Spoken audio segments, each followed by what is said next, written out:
when he started dealing with the wolves, he was very firm, very strong. He used stories, he used parables, he used truth, he used scripture to back up the things that they were trying to use to take advantage of people. He used all that, but he spoke in a very firm tone with them. I think one of the biggest challenges that we have often as leaders, as people that are in positions of power or authority or titles, is that we use wolf language with the sheep, or sometimes we will use woman at the well language when we're interacting with someone that needs strong truth or parables or stories. So we get the two confused, and we need to be cautious and careful about that.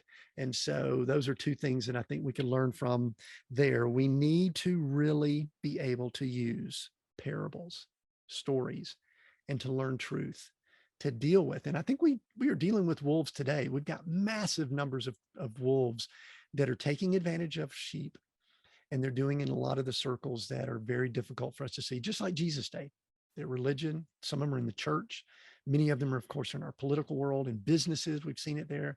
And there are many of us that we know we've got to communicate strongly, firmly, in ways that we can cut through to stop those people from taking advantage of the sheep.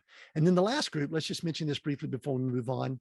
That's the disciples. And for many of us that are leaders, many of you that are leaders, and many of you that are even raising children and other things, I think we could really learn from how he interacted with disciples.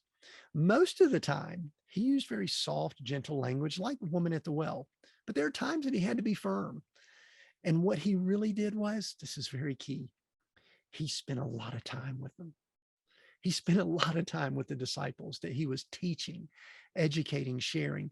The parables that he told to those wolves, those Pharisees, he would take the time to explain those to his disciples so that they understood it. And often they didn't. The dialogue is fascinating to see.